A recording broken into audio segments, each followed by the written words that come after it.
కొరింథీయులకు రాసిన మొదటి పత్రిక, పౌలు గారు కొరింథీయులకు రాసిన మొదటి పత్రిక 2వ అధ్యాయము 15వ వాక్యాన్ని మనం చదువుకుందాము. ఆత్మ సంబంధి అయిన వాడు అన్నిటినీ వివేచించును గాని అతడు ఎవని చేతనైనను వివేచింపబడడు.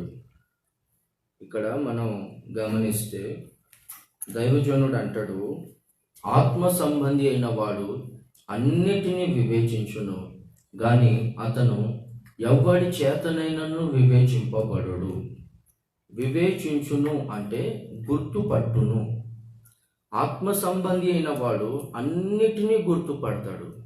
మేలేదో కీడేదో, పరిశుద్ధత ఏదో పాపమేదో, నీతి ఏదో దుర్నీతి ఏదో, లౌకికమేదో భక్తి ఏదో, అన్నిటిని సమస్తమును గుర్తుపట్టి పరిశుద్ధంగానే జీవిస్తాడు, నీతిని అనుసరిస్తాడు, మేలే చేస్తాడు, పరిశుద్ధంగా దైవ భక్తి కలిగే జీవిస్తాడు. ఆత్మ సంబంధి అయిన వాడైతే అన్నిటినీ వివేచిస్తాడు కానీ అతను ఎవ్వని చేతనైనను వివేచింపబడడు. అంటే ఎవ్వని చేత అనిపించుకోడు, నువ్వు పలానా తప్పుడు పనులు చేసావు, నువ్వు చేసే పని సరైనది కాదు, నువ్వు నడిచే ఈ మార్గము సరైనది కాదు అని ఎవ్వని చేత కూడా అతడు అనిపించుకోడు. ఆత్మ సంబంధి అయిన వాడు అన్నిటినీ గుర్తుపడతాడు. ఈ కాలం ఎట్టిదో, ఈ పరిస్థితులు ఏంటివో, ఎదుట నేను ఎవరితో సహవాసం చేస్తున్నానో ఆ వ్యక్తి ఎటువంటి వాడో అన్నిటినీ గుర్తుపడతాడు. గుర్తుపట్టి వాక్యానుసారంగానే నడుస్తాడు. ప్రకృతి సంబంధి అయిన వాడు 14వ వాక్యంలో గమనిస్తే, ప్రకృతి సంబంధి అయిన వాడు అతడు వివేచింపలేడు, అతడు దేవుని కార్యాలను గుర్తుపట్టలేడు. ఎందుకొరకంటే అవి దేవుని ఆత్మ వలనే, ఆత్మ సంబంధి అయిన వాడే వాటిని గుర్తుపడతాడు. ప్రకృతి సంబంధి అయిన వాడికి ఏమీ అర్థం కావు, అతడు వివేచించలేడు అని 14వ వాక్యంలో మనం గమనిస్తాం. ఎగ్జాంపుల్గా మనం బైబిల్లో గమనిస్తే యేసు ప్రభు తన శిష్యులతో అంటాడు, నన్ను ప్రధాన యాజకులు, అధిపతులు, అధికారులు నన్ను పట్టుకుంటారు, నన్ను కొడతారు, సిలువ వేస్తారు, నేను ఆఖరి రక్తపు బొట్టును కారుస్తాను, నేను మరణించి మళ్ళా తిరిగి లేస్తాను, ఇది జరగడం అవశ్యం, ఇది జరగాలి అని అంటే, అప్పుడు పేతురు యేసు ప్రభు చేయి పట్టుకొని ఇలా లాగి, ప్రభువా ఇది నీకు దూరం అవును గాక, ఇలా జరగకూడదు అని అంటాడు.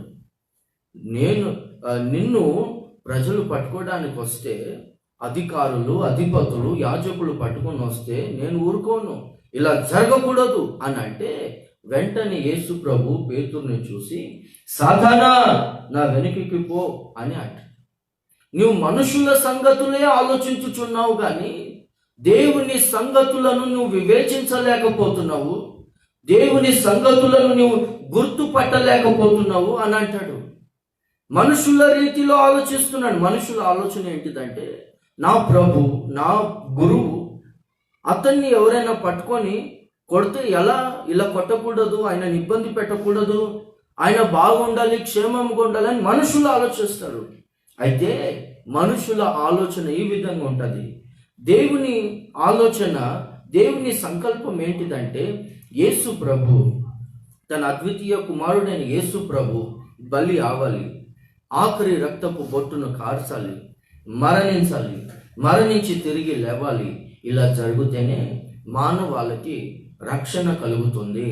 ఈ ప్రాసెస్ జరగకూడదని పేతురు అంటాడు. ఎందుకొరకంటే ఆ సమయంలో పేతురు మనుషుల రీతిగా, ఈ లోక సంబంధుల వలె, ప్రకృతి సంబంధి అయిన మనిషి వలె ఆలోచించి మాట్లాడాడు. అలాగుననే ఈ రోజుల్లో కూడా చాలా మందికి దేవుని కార్యాలు అర్థం కావు. దైవజనులు కొన్ని మాటలు చెప్తుంటే, కొన్ని వాక్యాలు చెప్తే, కొన్ని పర్యాయాలు దైవజనులు వారిని ఖండిస్తే ఎందుకు ఖండించాడు అనేది వాళ్ళు గుర్తుపట్టారు. దానికి వ్యతిరేకంగా వాళ్ళు సేవకులకు విరోధంగా మాట్లాడుతూ ఉంటారు. ఆ తర్వాత సేవకులను దూషిస్తూ ఉంటారు. ఈ పాస్టర్ గారు మంచోడు కాదు, ఈ సంఘం మంచిది కాదని సంఘాన్ని కూడా విడిచిపెడతారు. ఎందుకొరకంటే వారు లోక సంబంధులు, ప్రకృతి సంబంధులు. ఆత్మ సంబంధులైన వారైతే అన్నిటినీ గుర్తుపడతారు, అన్నిటినీ వివేచిస్తారు. మా దైవజనుడు ఎందుకు ఈ మాట అన్నాడు, ఎందుకు ఈ విధంగా నడిపిస్తున్నాడని గుర్తుపట్టి ఆ మార్గంలో వారు నడుస్తారు, ఆ నడిపింపులో ఉంటారు. గనుక ఆత్మ సంబంధి అయిన వాడు అన్నిటినీ గుర్తుపడతాడు. దేన్ని బట్టి గుర్తుపడతాడంటే పరిశుద్ధాత్మ అభిషేకంను బట్టి. పరిశుద్ధాత్మ యొక్క 9 వరాలలో ఒక వరము ఆత్మలను వివేచించే వరము. గనుక పరిశుద్ధాత్మను పొందుకుంటే ఏమవుతుందంటే అన్నిటినీ వివేచించే ఆ వరమును పరిశుద్ధాత్మ దేవుడు అనుగ్రహిస్తాడు. అన్నిటినీ గుర్తుపడతాడు. చూడండి, మేము కూడా కొంతమందిని చూస్తేనే వెంటనే గుర్తుపట్టేస్తాం. ఇతను భక్తిపరుడా, లేకపోతే ఇతనిలో వేషం ఉన్నదా. కొంతమంది ఊరికే ఎగురుతూ ఉంటారు, ఆత్మలో ఎగురుతూ ఉంటారు. ఇది నిజమైన ఆత్మనా, పరిశుద్ధాత్మ అభిషేకమా, లేకపోతే ఇది భ్రమపరచు ఆత్మనా అనేది మాకు అర్థమైపోతుంది. కొంతమంది ప్రవర్తనని బట్టి అర్థమైపోతుంది, సాతానుగాడు వీళ్ళను ఈమెను లేకపోతే ఈ వ్యక్తిని వాడుకుంటూ ఉన్నాడు అనేది అర్థమైపోతుంది. పరిశుద్ధాత్మ యొక్క 9 వరాలలో ఒక వరము వివేచన వరము. కనుక పరిశుద్ధాత్మ అభిషేకంను పొందుకొని పరిశుద్ధాత్మతో నింపబడుతూ అనుదినం పరిశుద్ధాత్మ నడిపింపులో ఉంటే అన్నిటినీ వివేచించగలుగుతారు. ఇంకొకటి మనం గమనిస్తే వాక్యం ద్వారా అన్నిటినీ వివేచించగలుగుతారు. హెబ్రీయులకు రాసిన పత్రిక 4:12 మనం గమనిస్తే అక్కడ వ్రాయబడి ఉంది, ఎందుకనగా దేవుని వాక్యము సజీవమైనదై బలము గలదై ఎటువంటి 2 అంచులు కలిగిన ఖడ్గం కంటెను వాడిగా ఉండి ప్రాణాత్మలను కీళ్లను మూలుగును విభజించున్నంత మట్టుకు దూరుచు హృదయం యొక్క ఆలోచనలను తలంపులను కూడా శోధించుచున్నది. ఇంగ్లీష్ బైబిల్లో గమనిస్తే discerner of the thoughts and intents of the heart అని ఉంటది. డిజర్నర్ అంటే వివేచిస్తూ ఉన్నది, వివేచించగలుగుతుంది. ఏంటి వాక్యం ఏం చేస్తుంది అంటే విభజిస్తుంది, విభజిస్తుంది, అన్నిటినీ గుర్తుపడుతుంది. ప్రాణాత్మలను, ప్రాణానికి సంబంధించిన విషయాలేంటో ఆత్మకు సంబంధించిన విషయాలేంటో వేరు చేస్తుంది. దేవునికి సంబంధించిన విషయాలేంటో ఈ లోకానికి అపవాదికి సంబంధించిన విషయాలేంటో వాక్యం ఏం చేస్తుందంటే వేరు చేస్తుంది. ఇది 2 అంచులు కలిగిన ఖడ్గము, మేలేదో కీడేదో గుర్తుపట్టేటట్లు చేస్తుంది దేవుని వాక్యము. చాలా వాడిగలిగిన కత్తి ఈ ప్రపంచంలో ఏముందంటే ఆపరేషన్ చేసే బ్లేడు. ఆపరేషన్ చేసే బ్లేడ్ ద్వారా డాక్టర్స్ కీళ్లను కానీ మూలుగును కానీ విభజించలేరు, డివైడ్ చేయలేరు. కానీ వాక్యం అంతకంటే షార్ప్గా ఉండి కీళ్లను మూలుగును విభజిస్తుంది. అంతేకాదు ప్రాణము ఆత్మ ఇది కనబడదు, ప్రాణము కనబడదు, ఆత్మ కనబడదు. అలాగే ప్రాణమును ఆత్మను కూడా విభజించి దూరుతా ఉంటది. ఏ పరిశుద్ధత ఏదో, పాపం ఏదో, నీతి ఏదో, దుర్నీతి ఏదో, లౌకికం ఏదో, భక్తి ఏదో అన్నిటినీ విభజిస్తూ పోతా ఉంటది. కనుక దేవుని వాక్యం ఎవరి హృదయంలో అయితే సమృద్ధిగా ఉంటుందో వారు వచ్చేసి అన్నిటినీ వివేచించగలుగుతారు, అన్నిటినీ గుర్తుపట్టగలుగుతారు. గనుక వాక్యంను చదవండి, వాక్యంను మీ హృదయం అంతటిని వాక్యంతో నింపుకొనండి. అప్పుడు మీరు వివేచించగలుగుతారు, గుర్తుపట్టగలుగుతారు. చూడండి, మనం ఏమి వివేచించాలంటే మత్తయి సువార్త 16వ అధ్యాయము అక్కడ మనము 3వ వాక్యంలో గమనిస్తే ఆకాశం ఎర్రగాను మబ్బుగాను ఉన్నది గనుక నేడు గాలివాన వచ్చుననియు చెప్పుదురు గదా. మీరు ఆకాశ వైఖరిని వివేచింప నెరుగుదురు గాని ఈ కాలము సూచనలను మీరు వివేచింపలేరు అని అంటారు. ఇదే మాట మనము లూకా సువార్తలో కూడా మనం గమనిస్తే ఇదే మాట మనము లూకా సువార్త చూడండి 12వ అధ్యాయంలో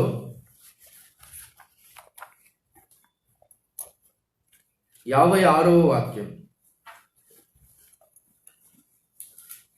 54వ వాక్యం నుండి నేను చదువుతాను. మరియు ఆయన జనసమూహంతో ఇట్లా నేను, మీరు పడమట నుండి మబ్బు పైకి వచ్చుట చూచినప్పుడు వాన వచ్చుచున్నదని వెంటనే చెప్పుదురు, అలాగే జరుగును. దక్షిణపు గాలి విసురుట చూచున్నప్పుడు వడగాలి కొట్టునని చెప్పుదురు, అలాగే జరుగును. వేషధారులారా, మీరు భూమి ఆకాశంలో వైఖరి గుర్తింప నెరుగుదురు, ఈ కాలము మీరు గుర్తింప నెరుగలేరా? ఇక్కడ మనం గమనిస్తే 2 వాక్యాలు, మత్తయి సువార్తలు, లూకా సువార్తలు, యేసుప్రభు అంటాడు, మీరు సాయంకాలంలో చూస్తే ఆకాశం ఎర్రగా ఉందంటే ఇప్పుడు ఫేర్ వెదర్, వాతావరణం బాగుంటుంది అని అంటారు. ఉదయాన్నే ఆకాశం ఎర్రగాను మబ్బుగాను ఉంటే ఇప్పుడు గాలివాన వచ్చును అని అంటారు, అలాగే గాలివాన వచ్చును. ఆ తర్వాత పడమటి దిక్కు నుండి మబ్బు పైకి వచ్చుట చూచినప్పుడు ఇప్పుడు వర్షం పడుతుంది అంటారు, అలాగే వర్షం పడింది. దక్షిణపు దిక్కు నుండి గాలి విసురుట చూచినప్పుడు ఇప్పుడు వడగాలి వీచుతున్నది అని అంటారు, అలాగే వడగాలి వీచుతున్నది.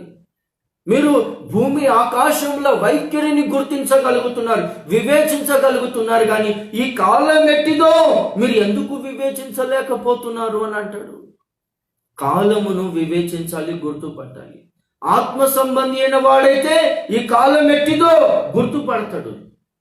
ఈ కరోనా వ్యాధి, ఈ వైరస్ ఎందుకు వచ్చింది, ఈ కాలం ఎందుకు వచ్చింది, ఈ కాలము ఏ కాలం అనేది ఆత్మ సంబంధి అయిన వాడు గుర్తుపట్టి ఇంకా దేవుని వాక్యానుసారంగానే నడుచుకుంటాడు. చూడండి, ఈ కాలం ఎట్టిదో మనం బైబిల్లో కొన్ని విషయాలు మనం గమనిస్తే యెషయా గ్రంథము 55వ అధ్యాయము 6వ వాక్యంలో మీరు గమనిస్తే, యెహోవా మీకు దొరుకు కాలమున ఆయనను వెతుకుడి, ఆయన సమీపముగా ఉండగా ఆయనను వేడుకొనుడి అని అక్కడ వ్రాయబడి ఉంది. అక్కడ ఏ కాలం అని వ్రాయబడి ఉందంటే యెహోవా మీకు దొరుకు కాలము. ఇది ఏ కాలం అంటే దేవుణ్ణి వెతుకుతే దేవుడు దొరికే కాలం ఈ కాలం. ఈ కాలం దేవుడు దొరికే కాలం అని గుర్తుపట్టి దేవుణ్ణి వెతకాలి. దేవుణ్ణి వెతుకుతే అప్పుడు దేవుడు దొరుకుతాడు. దేవుడు దొరికితే ఆయన మనకు సమీపముగా ఉంటాడు. ఆయన మనకు సమీపముగా ఉంటే మనము ప్రార్థన చేసి ఆయన మన ప్రార్థనకు జవాబు అనుగ్రహిస్తాడు. లేకపోతే ఎంత ప్రార్థన చేసినా ప్రార్థనకు జవాబు రాదు. చాలా మంది ప్రార్థనలు చేస్తూ ఉంటారు, కానీ వారి జీవితంలో ఎటువంటి కార్యాలు జరగవు. ఎందుకొరకంటే దేవుడు వారి ప్రార్థనను ఆలకించి జవాబును అనుగ్రహించుటకు దేవుడు వారికి తోడుగా లేడు, వారికి సమీపముగా లేడు, దూరంగా ఉన్నాడు దేవుడు. ఎందుకు దూరంగా ఉన్నాడంటే దేవుడు వారికి దొరకలేదు. ఎందుకు దొరకలేదంటే వారు దేవుణ్ణి వెతకలేదు. ఎందుకు వెతకలేదంటే వారు నిర్లక్ష్యం చేయడంను బట్టి. ఇది దేవుడు దొరికే కాలము గనుక దేవుణ్ణి వెతుకుతే ఆయన దొరుకుతాడు. ఆయన దొరికితే మనకు సమీపంగా ఉంటాడు. అప్పుడు మనం ప్రార్థన చేస్తే ఆయన మన ప్రార్థనకు జవాబును అనుగ్రహిస్తాడు. ఇది దేవుడు దొరికే కాలం గనక ఈ సమయాన్ని పోనివ్వకూడదు. చూడండి, ఎఫెసీయులకు రాసిన పత్రిక 5వ అధ్యాయంలో మనము 16వ వాక్యంలో మనం గమనిస్తే అక్కడ రాయబడి ఉంది, దినములు చెడ్డవి గనుక సమయాన్ని పోనివ్వక సద్వినియోగపరుచుకొనుడి, అజ్ఞానుల వలె కాక జ్ఞానుల వలె నడుచుకొనుడి అని రాయబడి ఉంది. అక్కడ ఏ కాలం అని రాయబడి ఉందంటే దినములు చెడ్డవి అని రాయబడి ఉంది. ఇది ఏ కాలం అంటే దేవుడు దొరికే కాలము. దేవుణ్ణి వెతుకుతే దేవుడు ఖచ్చితంగా దొరుకుతాడు. దానితో పాటే ఇది ఏ కాలం అంటే చెడ్డ దినాలు కలిగిన కాలము. కనుక చెడ్డ దినాలు కలిగిన కాలం అంటే హఠాత్తుగా ఏదో ఒకటి సంభవిస్తూ ఉన్నది. చూడండి, మనిషి ఆయుష్ కాలము 70 సంవత్సరాలు, అధిక బలమున్న ఎడల 80 సంవత్సరాలు అనే ఈ కీర్తన మోషే 3500 సంవత్సరాల క్రితం రాశాడు. ఆ రోజుల్లో 70 సంవత్సరాలు 80 సంవత్సరాలు మనిషి గ్యారెంటీగా బ్రతికేవాడు. ఈ రోజుల్లో వచ్చేసి రేపు మనది కాదు. నీటి మీద బుడగ లాంటిది నీ జీవితము. నేడు పచ్చగా ఉండి రేపు ఎండిపోయి వాడిపోయే గడ్డిపూత సమానం నీ జీవితము అని చెప్పి వాక్యము మనకు సెలవిచ్చుచున్నది. రేపు మనది కాదు, ఇది చెడ్డ దినాలు కలిగిన కాలము. ఏ సమయంలో ఏమవుతుందో ఏమి లేదు ఎవరికి తెలియడం లేదు. నేను ఇక్కడ ముంబై సిటీలో ఉంటున్నాను. ఇక్కడ దాదాపు 80,000కు పైగా కరోనా కేసెస్ ఉన్నాయి, పాజిటివ్ కేసెస్. ప్రతిరోజు 2 నుండి 3 వేల మంది దాకా కొత్త కేసెస్ వస్తూ ఉన్నాయి. కొత్తోళ్ళకి ఇది వైరస్ ఎఫెక్ట్ అవుతా ఉన్నది. కనుక ఈ సిటీలో ఉండడం డేంజర్ అని చెప్పి కొంతమంది ఈ పట్టణంను విడిచిపెట్టి వారి సొంత ఊళ్ళకు వెళ్తా ఉంటే యాక్సిడెంట్లు మరణిస్తున్నారు. వందల మంది చనిపోతా ఉన్నారు. ఇది చెడ్డ దినాలు కలిగిన కాలం.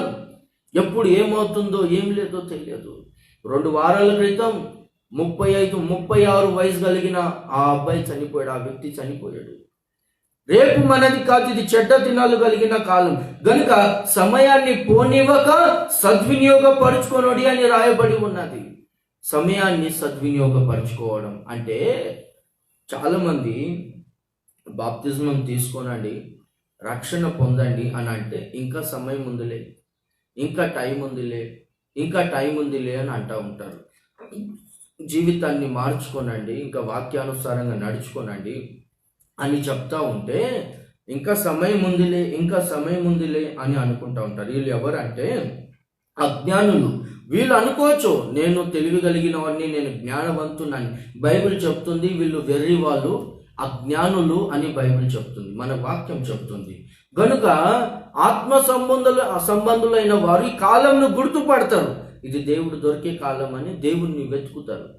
పాపపు జీవితాన్ని, ఆ దురలవాట్లను, లోకాశలను విడిచిపెట్టి, ఆచారాల భక్తిని విడిచిపెట్టి వారు ఏం చేస్తారంటే రక్షణలోనికి వస్తారు. యేసు ప్రభుని రక్షకునిగా స్వీకరిస్తారు, బాప్తిజం తీసుకుంటారు. ఆత్మ సంబంధులైన వారు అన్నిటినీ వివేచిస్తారు, సమయాన్ని సద్వినియోగపరుచుకుంటారు, ఇంకా జీవితాన్ని త్వరగా మార్చుకుంటారు. కానీ ఇంకా సమయం ఉందిలే అని ఆలస్యం చెయ్యరు. చూడండి, నేను ఇప్పటికే కొన్నిసార్లు చెప్పి ఉన్నాను. బిల్లీ గ్రాహమ్ గారు అక్కడ అమెరికాలో న్యూయార్క్ సిటీలో ఆయన ఒక పెద్ద క్రూసేడ్లో మెసేజ్ చెప్తా ఉన్నారు, వాక్యం చెప్తా ఉన్నారు.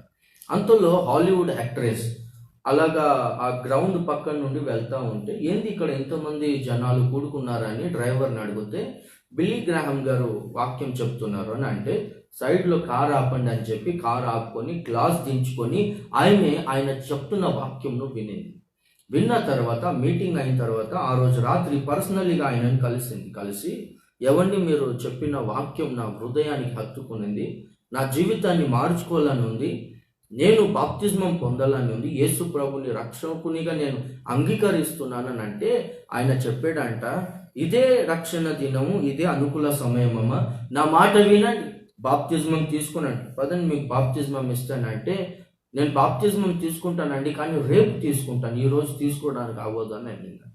ఎందుకు, ఏమైంది అని అంటే నేను ఒక ఫిల్మ్కి, ఒక మూవీకి నేను షూటింగ్ జరుగుతూ ఉంది, రేపు వచ్చేసి ఆఖరి షూటింగ్ అది. ఆ షూటింగ్ అయిపోతే ఇంకా మూవీ రిలీజ్ అయిపోద్ది, ఆ తర్వాత మూవీ కంపల్సరీ హిట్ అయిపోద్ది. ఒకవేళ నేను యాక్టింగ్ చేయకపోతే, షూటింగ్ చేయకపోతే ఏమవుతుందంటే ఆ మూవీ క్యాన్సిల్ అవుతే నా మీద పెద్ద కేసు అవుతుంది, ఇంకా చాలా నష్టం కలుగుద్ది. అంటే ఆయన అన్నాడంట, నా మాట వినమ్మా, బాప్తిజం తీసుకో, ఆ మూవీ సంగతి దేవుడు చూసుకుంటాడు, మీరు అదంతా పట్టించుకోమాకండి అంటే ఆమె లేదండి, సారీ అండి, నేను వచ్చి రేపు కలుస్తానని చెప్పిపోయిందంట. ఆ రోజు పోతా ఉండగానే పెద్ద ప్రమాదంలో చనిపోయిందంట ఆమె.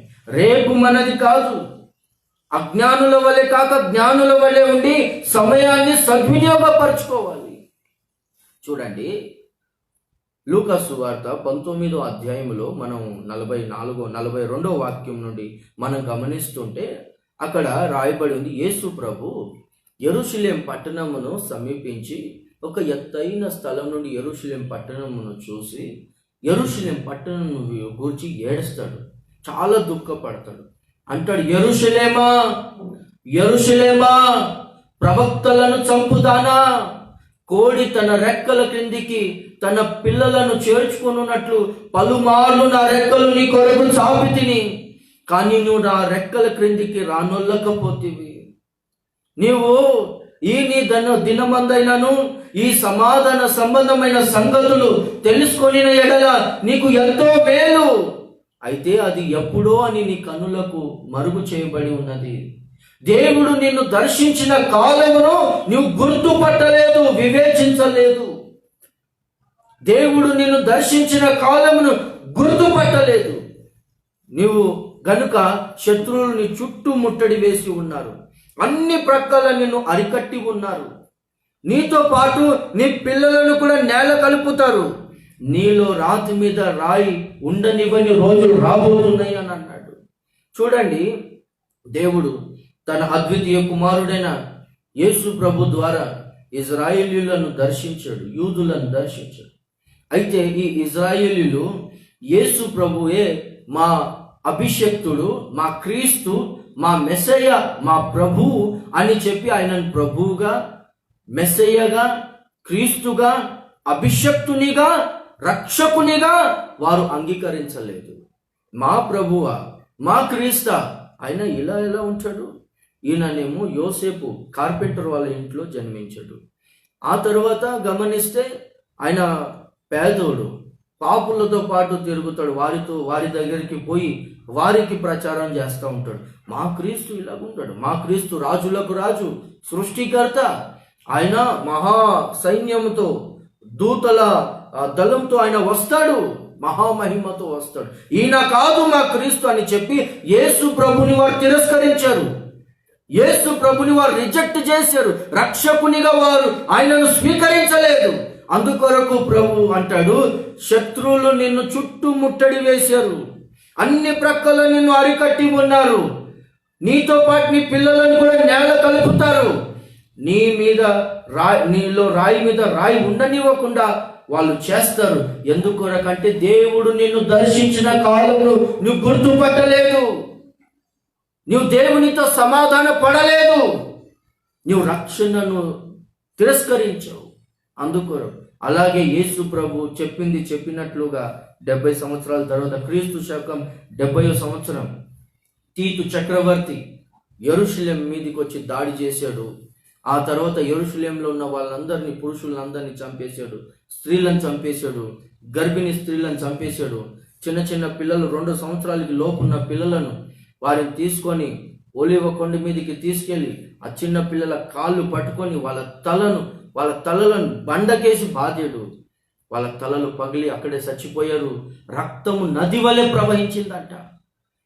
ఆ తర్వాత మనం గమనిస్తే యెరూషలేములో ఆలయం ఉంది, మందిరం ఉంది. ఆ మందిరంను కూడా పూర్తిగా కూల్చేశాడు. ఇంకా ఎవరో ఒకరు గడ్డపార, పొలుగు, మీరు ఏది అర్థం చేసుకుంటారు, పొలుగు అంటారు కొన్ని ప్రాంతాల్లో గడపార అంటారు. ఆ గడపార తీసుకొని ఆ మందిరంకున్న ఆ పునాది రాళ్ళు ఒకరు తీస్తున్నప్పుడు ఆ రాళ్ళు కూడా బంగారంతో చేయబడిన రాళ్ళు. వాడు గట్టిగా అరిచాడు, ఇక్కడ భూమి లోపల ఈ మందిరానికి వేసిన పునాదిలో ఉన్న రాళ్ళు కూడా బంగారంతో చేయబడిన రాళ్ళు, ప్రతి రాయితీ అని చెప్పి ప్రతి రాయి తీపించాడు. నీలో రాతి మీద రాయి నిలవనివని రోజులు రాబోతున్నాయని చెప్పినట్లుగా అక్షరార్థంగా జరిగింది. నీలో ఉన్న పిల్లలు కూడా నేల కలుపబడతారు. వాళ్ళు నేల కలుపుతారు అంటే వారికి పుట్టిన పిల్లలు కూడా చచ్చిపోయారు. ఇదంతటికి కారణం ఏంటిదంటే, ఇంత మహా ఉగ్రతకు, ఇంత శాపానికి కారణం ఏంటి? అదే సమయం నుండి యూదులు మొత్తం ప్రపంచమంతా వ్యాపించారు. వారు సొంత ప్రాంతంలో లేకుండా వేరే ప్రాంతాల్లో వ్యాపించారు. దీని అంతటికి కారణం ఏంటిదంటే, వారు రక్షణను తిరస్కరించారు. యేసు ప్రభుని సొంత రక్షకునిగా అంగీకరించలేదు. యేషవు గురించి బైబిల్లో వ్రాయబడి ఉంది. హెబ్రీ పత్రిక 12:16 గమనిస్తే అక్కడ, ఆ తర్వాత యేషవు ఆశీర్వాదం పొందగోరి ఎంత కన్నీళ్లు విడిచినా మారు మనసు పొందని అవకాశం దొరకలేదని రాయబడి ఉంది. ఆ తర్వాత అంటే ఎప్పుడు? ఆ కాలం దాటిన తర్వాత మారు మనసు పొందాలి, ఆశీర్వాదం పొందాలని ఎంత కన్నీళ్లు విడిచినా అతనికి ఆ అవకాశం దొరకలేదు, ఆశీర్వాదం పొందలేదు. దీని అంతటికి కారణం ఏంటిదంటే, ఆ కాలమును అతను వేస్ట్ చేశాడు, ఆ కాలంను గుర్తుపట్టలేదు. ఆ తర్వాత అతను ఎంత ఏడ్చినా ఎంత ప్రయాసపడినా అంత వ్యర్థమైపోయింది, ఏం ప్రయోజనం లేదు. అందుకొరకు ఆత్మ సంబంధి అయిన వాడు ఈ కాలంను గుర్తుపడతాడు. ఇది ఏ కాలం అంటే దేవుడు దొరికే కాలం. ఇది ఏ కాలం అంటే దేవుడు దర్శించే కాలం. దానితో పాటు ఇది ఏ కాలం అంటే చెడ్డ దినాలు కలిగిన కాలం. గనుక ఆత్మ సంబంధి అయిన వాడు ఈ కాలంను గుర్తుపట్టి ఏం చేస్తాడంటే అజ్ఞానుల వలె కాక జ్ఞానముగా నడుచుకుంటాడు. సమయాన్ని సద్వినియోగపరచుకొని తన జీవితాన్ని మార్చుకుంటాడు, రక్షణను పొందుకుంటాడు, పాపంను విడిచిపెడతాడు, వాక్యానుసారంగా నడుచుకుంటాడు. ఇంకొక విషయాన్ని మనం గమనిస్తే యోహాను సువార్త 4వ అధ్యాయంలో 23, 24 వాక్యమును మనం గమనిద్దాం. యోహాను సువార్త 4వ అధ్యాయము 23, 24. అయితే యథార్థముగా ఆరాధించువారు ఆత్మతోనూ సత్యముతోనూ తండ్రిని ఆరాధించు కాలము వచ్చుచున్నది, ఇది ఇప్పుడునో వచ్చే ఉన్నది. తన్ను ఆరాధించువారు అట్టివారే కావలెనని తండ్రి కోరుచున్నాడు. దేవుడు ఆత్మ గనుక ఆయనను ఆరాధించువారు ఆత్మతోనూ సత్యముతోనూ ఆరాధింపవలెను. ఇక్కడ మనం గమనిస్తే యేసు ప్రభు అంటాడు, ఒక కాలం వచ్చుచున్నది, దేవుణ్ణి ఆరాధించువారు ఆత్మతోనూ సత్యముతోనూ ఆరాధిస్తారు. ఆ కాలం ఇప్పుడు వచ్చే ఉన్నది అని అంటాడు. ఇది ఏ కాలం అంటే ఆత్మతో సత్యముతో దేవుణ్ణి ఆరాధించు కాలం. ఆత్మ సంబంధి అయిన వాడు అన్నిటినీ వివేచిస్తాడు. ఇది ఏ కాలం అంటే దేవుణ్ణి ఆత్మతో సత్యముతో ఆరాధించే కాలమని గుర్తుపట్టి ఇంకా దేవుణ్ణి ఆత్మతో సత్యముతో ఆరాధిస్తాడు. నామకార్థంగా ఆచార రీతిగా దేవుణ్ణి ఆరాధించాడు కానీ ఆత్మతో సత్యంతో ఆరాధిస్తాడు. చూడండి, అక్కడ సమరయ స్త్రీ యేసు ప్రభుని ఏం అడుగుద్దంటే, మా పితరులు ఈ కొండ మీదకి వచ్చి దేవుణ్ణి ఆరాధించేవారు, అయితే మీరు అంటారు యెరూషలేములో ఆరాధించాలి అని అంటారు. ఏది సత్యం అని అడిగితే యేసు ప్రభు అంటాడు, ఒక కాలము రాబోతుంది, అది వచ్చే ఉన్నది, కొండల మీదనో లేకపోతే యెరూషలేములోనో అక్కడికి వెళ్ళి ఆరాధిస్తేనే అది ఆరాధన అని అది అంగీకరింపబడదు. ఒక కాలము వస్తుంది, ఆ కాలం వచ్చే ఉన్నది, నిజముగా ఆరాధించువారు, యథార్థముగా దేవుణ్ణి ఆరాధించువారు. చాలా మంది యథార్థంగా దేవుణ్ణి ఆరాధించరు, డబ్బులు కొరకు ఆరాధిస్తూ ఉంటారు. ఇక్కడ ఉన్నాడు ఒకడు ముంబైలో, ఒకరిని అడిగాను, ఎరా వస్తావా, కొంచెం పాటలు పాడదు కానీ నాకు ఒక మీటింగ్ ఉంది, నేను వాక్యం చెప్తాను, నువ్వు పాటలు పాడు అని అన్నా. వాడు వచ్చేసి వస్తాను, ఖచ్చితంగా వస్తాను, కానీ నాతో పాటు కొంచెం ఆ ఇన్స్ట్రుమెంట్ వాయించే వాళ్ళని తీసుకొని వస్తానని. తీసుకొని రా, వాళ్ళకి ఎంతో కొంత ఇస్తాను అని అన్నా. ఎంత అవుద్ది ఖర్చు అంటే 15,000 అన్నాడు. వాడు వచ్చి ఒక గంట సేపు కొంచెం అట్లా ఎంటర్టైన్మెంట్ చేసి పోతాడు. ఇంకా వాళ్ళు వచ్చేసి చాలా ప్రొఫెషనల్స్ ప్లేయర్స్, వాళ్ళు మ్యూజిషియన్స్ ప్రొఫెషనల్స్, వాళ్ళు వస్తారని. అవసరం లేదు స్వామి, దేవుణ్ణి ఆత్మతో సత్యంతో ఆరాధిస్తే చాలు, కానీ ఇవన్నీ ఇన్స్ట్రుమెంట్లు లేకపోయినా ఆరాధన జరిగిద్ది అని చెప్పి వాడికి ఇప్పటి వరకు ఫోన్ చేయలేదు. వాడు అదే మనసులో పెట్టుకున్నా, నాకు ఫోన్ చేయలేదని. ఇలాంటి వాళ్ళను నేను లెక్క చేయను, మనకు అవసరం లేదు, మాకు దైవజనులు నేర్పించారు, ఇలాంటివి మన సంఘాల్లో కదా ఎంటర్ అవనివ్వకూడదు. ప్రైజ్ ది లార్డ్, హల్లెలూయా. అక్కడ మనం గమనిస్తే ఆ రోజుల్లో ఆరాధన ఎలా జరిగేదంటే కొండల మీదనో యెరూషలేములోనో వచ్చి దేవుణ్ణి సంవత్సరానికి ఒకసారి వచ్చి వాళ్ళు బలులు అర్పించి దేవుణ్ణి ఆరాధించేవారు. ఇప్పుడు అలా లేదు. ఆరాధన అనే ఈ మాటకు అర్థం ఏంటిదంటే వర్షిప్ అంటే, దీనికి మీనింగ్ డిక్షనరీలో ఏమిచ్చారంటే సాగిల పడడము, ఆయన పాదలకు ముద్దు పెట్టడము, ఆయనను చాలా గొప్పగా ఆయనే నా సర్వస్వం అన్నట్లు ఆయనను ఘనపరచడం, ఏదో ఆయన దగ్గర ఏదో పొందుకుంటామని ఆశతో కాకుండా ఆయనే నా సర్వస్వం అని చెప్పి ఆయనను ఘనపరచడం, హృదయపూర్వకంగా ఎదలోతులు హృదయం అంతా ఆయన నింపుకోవడం, ఆ తర్వాత ఆయన ఎదుట సాగిల పడడం, ఆ తర్వాత ఆయన పాదాలను ముద్దు పెట్టుకోవడం. ఇది ఆరాధనకు మీనింగ్ ఇలాగే ఇచ్చారు. నేను చాలా రోజుల నుండి ఇది స్టడీ చేస్తున్నాను. ఆత్మతో సత్యంతో ఆరాధన అనే దాని మీద చాలా డిస్కషన్స్ జరుగుతున్నాయి.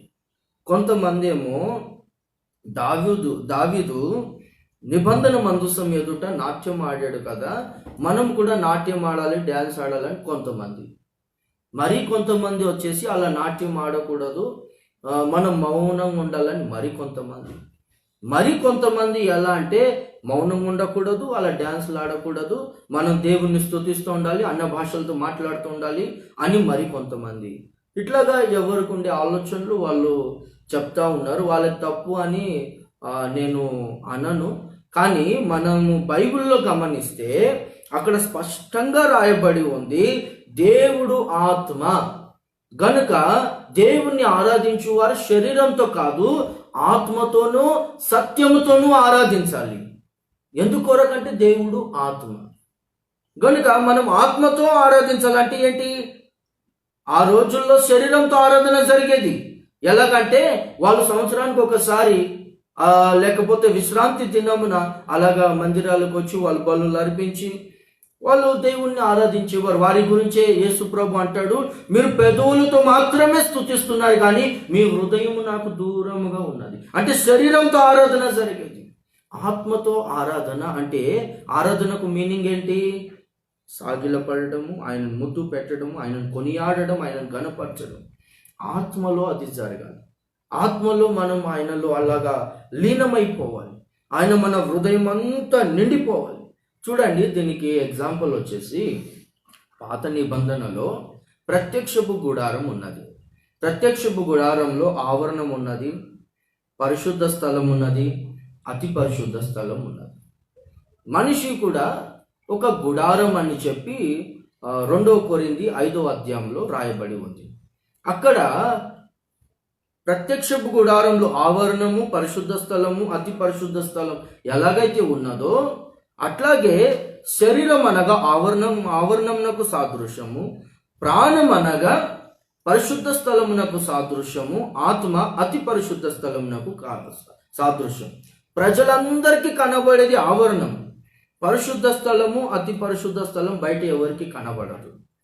పరిశుద్ధ స్థలం వచ్చేసి ప్రాణం, అది వచ్చేసి మన ఎమోషన్స్, ఫీలింగ్స్, మన టాలెంట్స్, అవి వాటన్నిటికీ సాదృశ్యం. మ్యూజిక్ అదంతా సాదృశ్యం. కానీ అతి పరిశుద్ధ స్థలము, అక్కడ దేవుడు నివసిస్తున్నాడు. షకిన మేఘం అతి పరిశుద్ధ స్థలంలో ఉన్న నిబంధన మందసం మీద ఉన్నది. అక్కడికి ఆత్మని రీచ్ అవుతుంది. పరిశుద్ధ స్థలమునకు, అతి పరిశుద్ధ స్థలమునకు మధ్యలో ఉన్న తెరను యేసు ప్రభు చీల్చేశాడు. గొర్రెపిల్ల రక్తం ద్వారా కాకుండా సంవత్సరానికి ఒకసారి ప్రధాన యాజకుడు అతి పరిశుద్ధ స్థలంలోనికి గొర్రెపిల్ల రక్తం ద్వారా పోయేవాడు. అయితే యేసు ప్రభు గొర్రెపిల్ల రక్తం ద్వారా కాకుండా తన స్వరక్తంను బట్టి అతి పరిశుద్ధ స్థలంలోనికి వెళ్ళాడు. మనం కూడా ఆరాధనలో ఎలా ఆరాధించాలంటే ఆత్మతో ఆరాధించాలంటే యేసు రక్తం ద్వారా మనము దేవుని దగ్గరికి రీచ్ అయ్యి డైరెక్ట్ మనం వచ్చేసి కాంటాక్ట్ దేవుణ్ణే మన ఎదుట పెట్టుకొని మనం దేవుణ్ణి ఆరాధించాలి. మనుషులు చూస్తున్నారు అని, జనాలు చూస్తున్నారని చూడండి. ఒక చోట యేసు ప్రభు మత్తయి సువార్త 6వ అధ్యాయంలో అంటాడు, మీరు సంత వీధులలో వందనములు కోరుచున్నారు. వందనములు కోరుకోవడానికే మీరు వచ్చేసి ప్రజల ఎదుట వేషధారుల వల్ల మీరు ప్రార్థన చేస్తున్నారు అని అంటాడు. సంత వీధుల్లో వందనములు కోరుకొనడానికే మీరు తెల్ల వస్త్రాలు వేసుకొని ప్రజల ముందు మీరు ఘనతలను ఆశించి ఆరాధిస్తున్నారు, ప్రార్థన చేస్తున్నారు. అంటే వారు వచ్చేసి జనాలు నేను పాట పాడుతుంటే ఏమనుకుంటారు, నేను గట్టిగా ఆరాధిస్తే నాకు మార్క్ వేస్తారు అలా అనుకొని ఆరాధించు. కానీ ఆరాధించువారు ఎలా నిజముగా యథార్థంగా ఆరాధించువారు ఎలాగ ఆరాధిస్తారంటే దేవుణ్ణి ముందుగా పెట్టుకొని వారి ఆత్మ సాగిలపడ్డం. దీని కొరకు విమర్శకులు, అపహాసికులు ఉంటారు కొంతమంది. ఆత్మ సాగిలపడ్డం అంటే ఏంటి? ఎలా? నేను అన్నాను కదా, ఆత్మ సంబంధి అయిన వాడైతే గుర్తుపడతాడు. శరీర సంబంధి, ప్రకృతి సంబంధి, లోక సంబంధి అయితే వాడు అతను వచ్చేసి అపహాసికుడు. ఆత్మ సాగిలపడాలంటారు, ఎలా, కొంచెం ఎక్స్ప్లెయిన్ చేయమని చెప్పానంట. ఆత్మ సంబంధమైన వాడికి అది అర్థమవుతుంది. ఎలా ఆత్మ సాగిలపడ్డము, ఎలా ఆత్మతో ఆయనను ఆరాధించడము అర్థమవుతుంది. చూడండి, చాలామంది నలుగురు కలిసినప్పుడే దేవుణ్ణి ఆరాధిస్తారు. అలా కాకుండా మనం పర్సనల్గా దేవుణ్ణి ఆరాధించాలి. ఎన్నో పర్యాయాలు, ఎన్నో రాత్రులు నేను వచ్చేసి దేవుణ్ణి అలాగా రాత్రులంతా దేవుణ్ణి ఆరాధిస్తూ ఉన్నాను. ప్రార్థన చేయడము చేస్తూ ఉంటే ఇంకా నాకు మనస్సాక్షి గద్దిస్తుంది.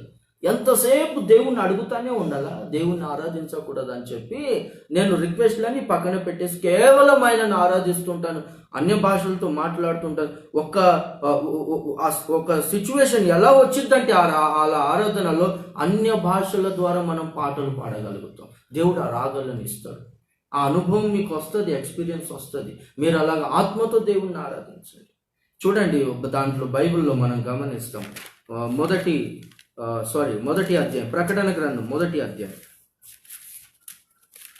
10వ వాక్యంలో మనం గమనిస్తే, ప్రభు దినమందు ఆత్మవశుడనై ఉండగా బూరధ్వని వంటి గొప్ప స్వరము. అక్కడ మనం గమనిస్తే మళ్ళా నేను మొత్తం చదువుతాను.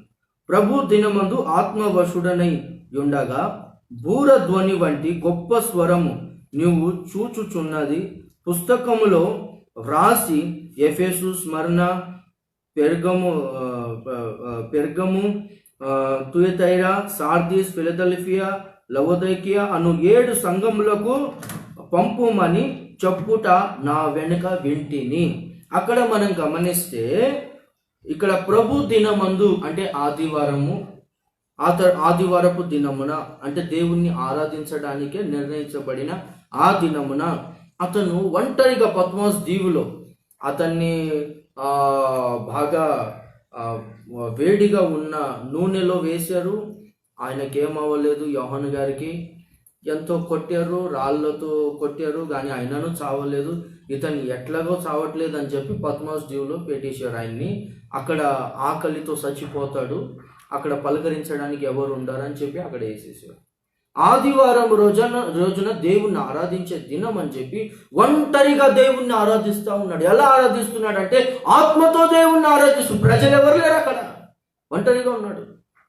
ఆత్మతో దేవుణ్ణి ఆరాధిస్తుంటే ఆత్మవశుడైపోయాడు పూర్తిగా. ఆత్మవశుడైనప్పుడు యేసు ప్రభు అతనితో మాట్లాడుతున్నాడు. పరలోక దర్శనం ఆయనకు కలిగింది.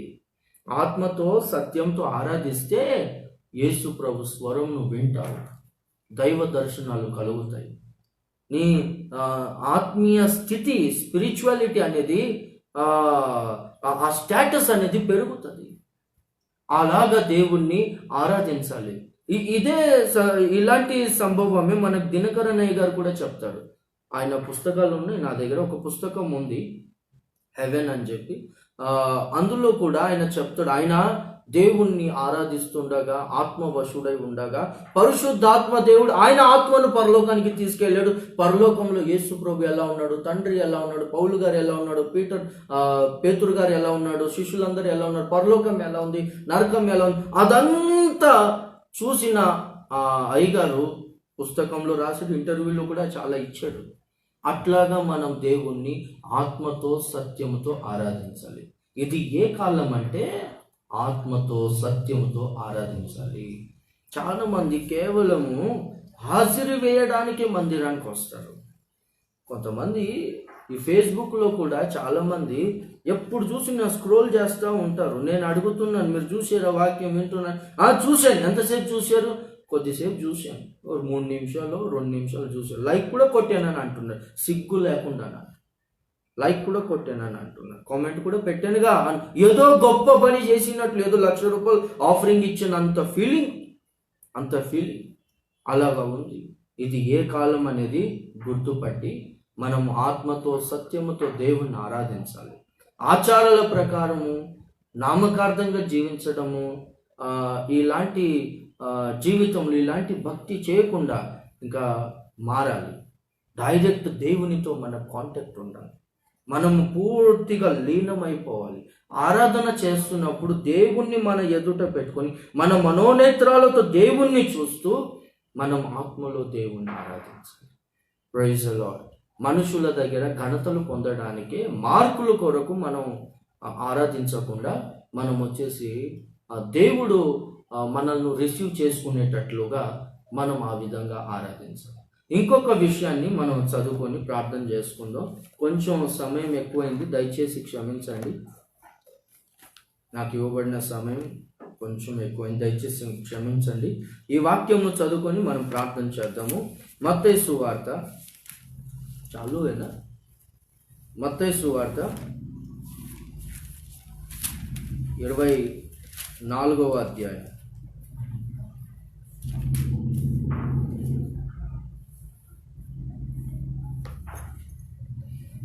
3వ వాక్యం నుండి మనం చదువుకుంటే, ఆయన ఒలివ కొండ మీద కూర్చుండి ఉన్నప్పుడు శిష్యులు ఆయన యొద్దకు ఏకాంతముగా వచ్చి, ఇవి ఎప్పుడు జరుగును? నీ రాకడకును ఈ యుగ సమాప్తికిని సూచనలు ఏవి మాతో చెప్పుమనగా, యేసు వారితో ఇట్లనెను, ఎవడును మిమ్మును మోసపరుచుకోకుండా చూచుకొనడి. అనేకులు నా పేరట వచ్చి నేనే క్రీస్తునని చెప్పి పలువురిని మోసపరచెదరు. మరియు మీరు యుద్ధములను గూర్చియు యుద్ధ సమాచారములను గూర్చియు వినబోదురు. మీరు కలవరపడకుండా చూచుకొనుడి. ఇవి జరగవలసి ఉన్నవి గాని అంతము వెంటనే రాదు. జనముల మీదికి జనమును, రాజ్యముల మీదికి రాజ్యమును లేచును. అక్కడక్కడ కరువులను భూకంపములను కలుగును. ఇవన్నీ వేదనలకు ప్రారంభము. ఇక్కడ మనం చాలా విషయాలు గమనించాము. శిష్యులు అడుగుతారు, నీ రాకడకు ముందు, యుగ సమాప్తికి ముందు జరిగే సూచనలు ఏంటినంటే, మొదటి మాట యేసుప్రభు ఏమన్నాడంటే, ఎవ్వడు మిమ్మల్ని మోసపరుచుకోకుండా ఉండేటట్లు చూచుకోనండి, మీరు మోసపోమాకండి అని అంటాడు. మోసపరిచేవారు చాలా మంది వస్తారు, మీరు మోసపోమాకండి అని అంటాడు. ఈ రోజుల్లో చాలా మంది మోసపరుస్తూ ఉంటారు. చాలా మంది మేమే క్రీస్తు అని చెప్పేవారు ఉన్నారు. ఒక అతని గురించి నేను విన్నాను, ఒక సేవకుడు నాతో అన్నాడు, ఒక 38 దేశాల్లో, అతని పేరు వచ్చేసి క్రిస్, 38 దేశాల్లో అతన్ని క్రీస్తు అని నమ్ముతున్నారంట. ఆయన చాలా మాయ పనులు చేస్తాడంట, గాలిలో ఎగురుతాడంట, నీళ్ళ మీద కూడా నడుస్తాడంట. అలాగా ఆయన చేస్తున్నాడని విన్నాను. నేనైతే చూడలేదు, కానీ ఒక సేవకుడు అన్నాడు 38 దేశాల్లో అతన్ని క్రీస్తు అని నమ్ముచున్నారంట జనాలు. అలాగా వచ్చిన ఈ రోజులు మోసపరిచే వాళ్ళు చాలా మంది ఉన్నారు. మీరు మోసపోకుండా ఉండేటట్లు చూచుకోనండి అని అంటాడు.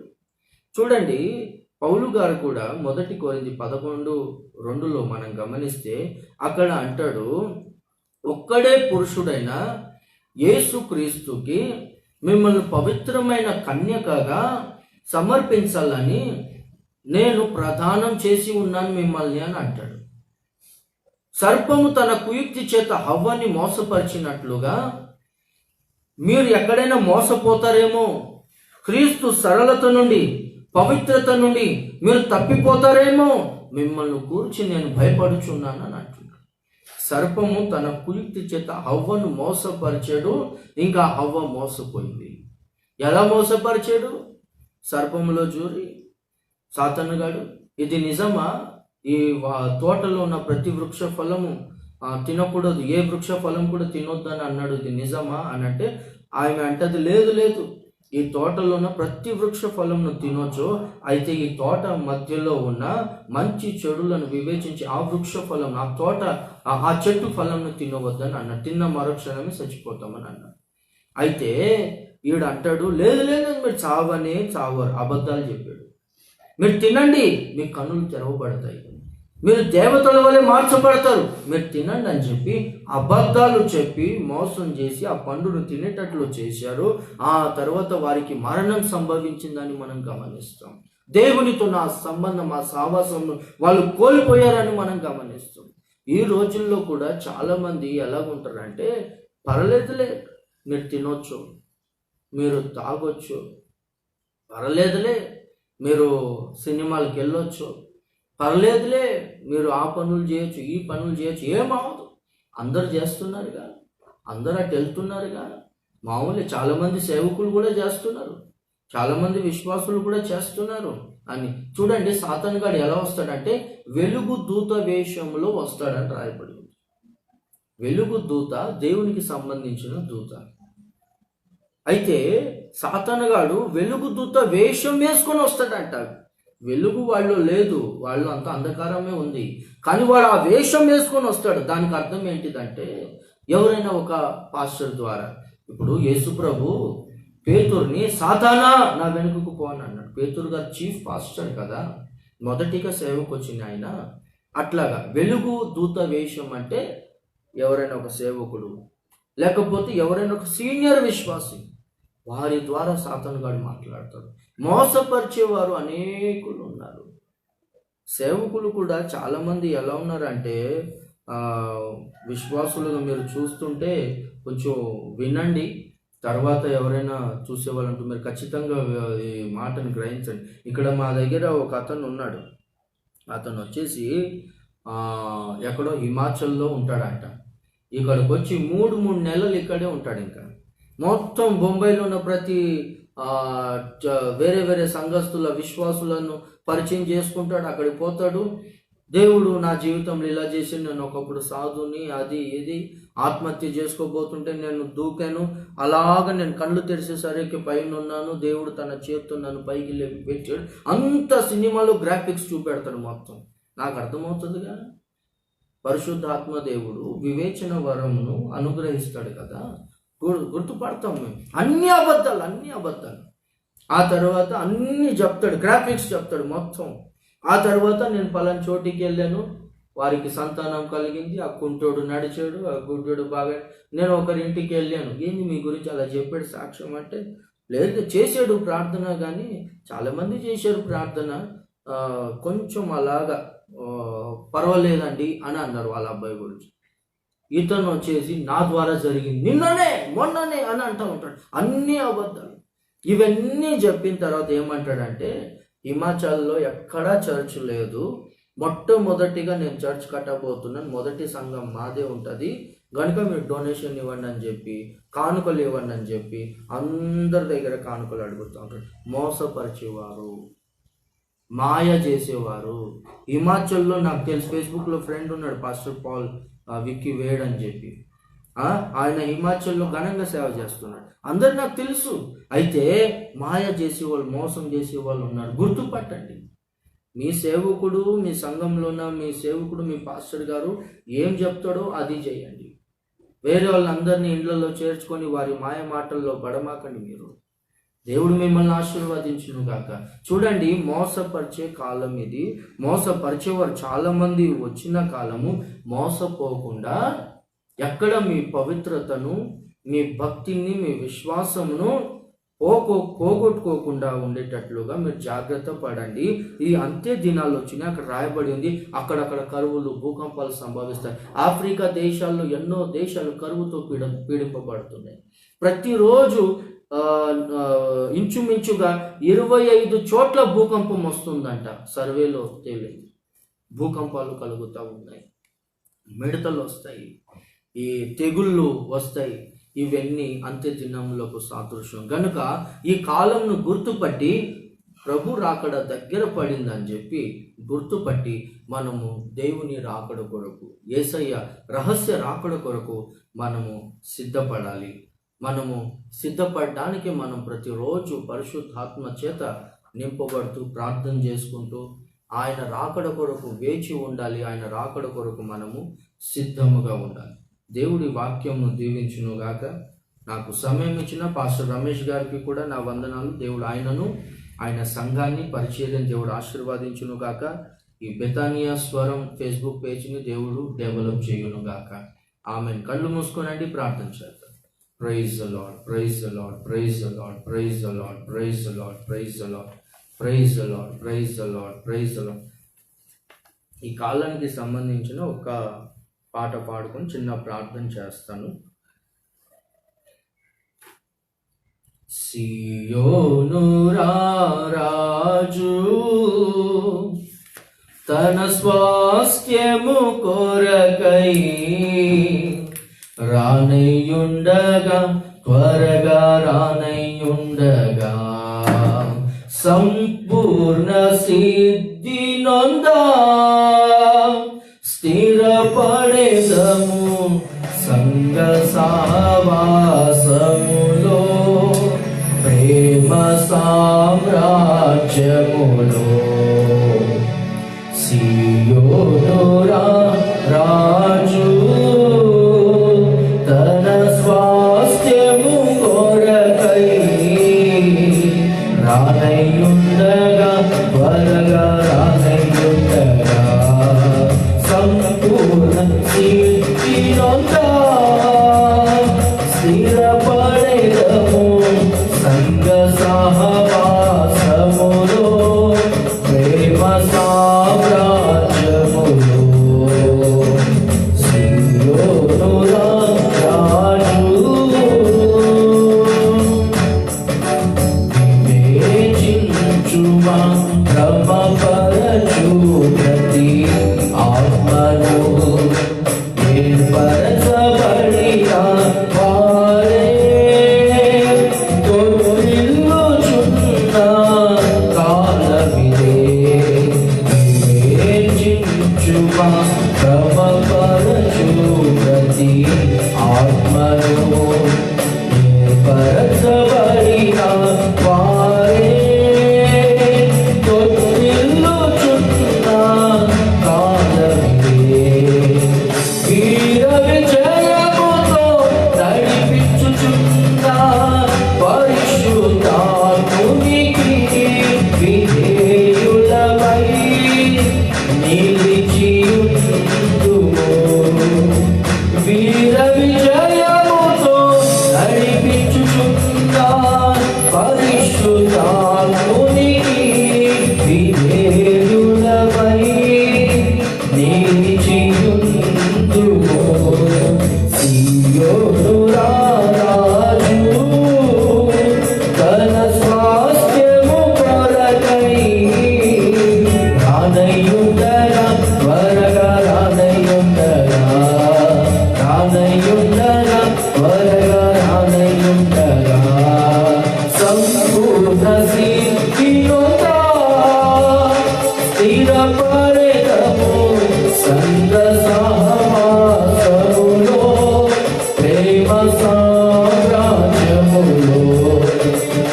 సంపూర్ణ సిద్ధి నొందా స్థిరపడెదము సంగ సహవాసములో, ప్రేమ సామ్రాజ్యములో.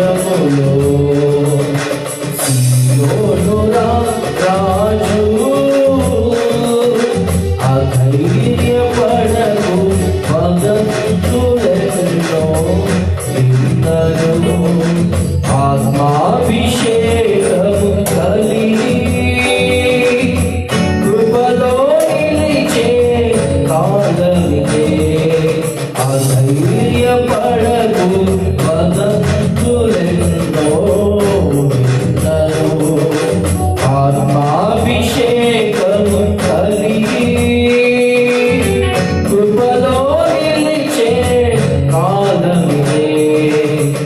నిత్య మహిమకు అలంకరించు పరిశుద్ధాత్మునిలో నిరంతరము ఆనందించెదము.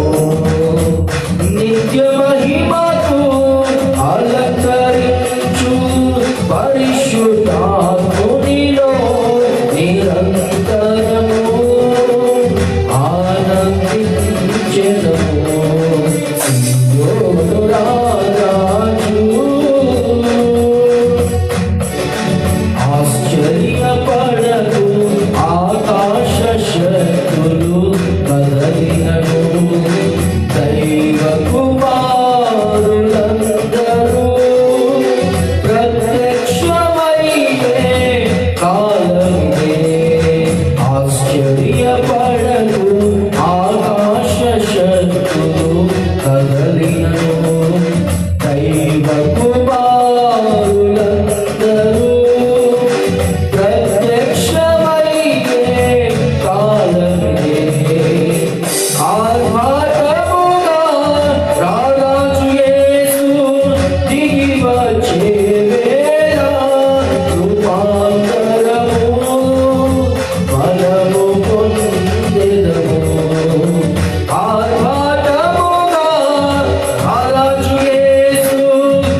సీయోను రారాజు తన స్వాస్థ్యము కొరకై రానయుండగా త్వరగా రానయుండగా రానయుండగా త్వరగా రానయుండగా రానయుండగా త్వరగా రానయుండగా రానయుండగా త్వరగా రానయుండగా. Praise the lord, praise the lord, praise the lord. సర్వోన్నతుడా, పరిశుద్ధుడా, మహిమా స్వరూపి నా యేసయ్య, సర్వ సృష్టికి ఆధారభూతుడా, మీకు స్తోత్రం చెల్లిస్తున్నాను నా తండ్రి. ఈ రోజున లైవ్లో ఈ ప్రార్థన కూడికను మీరు ఆశీర్వాదించినందుకు మీకు స్తోత్రం. ఎంతమంది అయితే ప్రభా మీ బిడ్డలు మీ మాటలు విని ఉన్నారో ప్రభా, వారందరి హృదయాల్లో మీ వాక్యమును నీరు కట్టి నూరంతలుగా ఫలింప చేయమని అడుగుతున్నాను. ఈ కాలమును గుర్తుపట్టి ప్రభా బిడ్డలు భయంతో భక్తితో జీవించాలి, రక్షణ పొందాలి, ఆత్మతో సత్యంతో మిమ్మల్ని ఆరాధించాలి. మీరు అక్కడ సమీపించదని, మీరు అక్కడ సమీపించి ఉన్నదని ప్రభా మీ బిడ్డలు గుర్తుపట్టి మీరు ఆకడకు మీ రాజ్యానికి సిద్ధపరచబడేటట్లు ఆయన మీరు కార్యాలు చేయండి. పరిశుద్ధాత్మదేవ ప్రతి ఒక్కరి జీవితాల్లో కార్యాలు చేసి మీరు మహిమ పొందుకోనండి తండ్రి. బెతానియా స్వరం అనే పేజు ప్రభువా తండ్రి అనేక మంది బిడ్డలకు ఆత్మీయంగా ప్రభువా వారి క్షేమాభివృద్ధి నిమిత్తం ఈ పేజు వాడబడేటట్లు సహాయం చేయండి. దీని కొరకు సపోర్ట్ చేస్తున్న ఈ టీంలో ఉన్న వారిని అందరినీ మీరు ఆశీర్వదించండి. రమేష్ అన్న గారిని, వారి కుటుంబాన్ని, పరిచర్యను ఆశీర్వదించండి ప్రభువా. ఈ కూడికను మీరు ఆశీర్వదించినందుకు మరొకసారి మీకు స్తోత్రాలు చెల్లిస్తూ సమస్త విషయాల్లో మీరు మాత్రమే మహిమ పొందుకొనమని నా యేసయ్య పరిశుద్ధ నామములో అడుగుచున్నాను నా తండ్రి, ఆమేన్. తండ్రి అయిన దేవుని ప్రేమ, కుమారుడైన యేసుక్రీస్తు కృప, పరిశుద్ధాత్మ దేవుని అన్యోన్య సహవాసమైన సన్నిధి ఈ లైవ్ కార్యక్రమాల్లో పాల్పొందిన ప్రతి ఒక్కరికి సదాకాలం తోడే ఉండి నడిపించును కాక. ఆమేన్. హల్లెలూయా.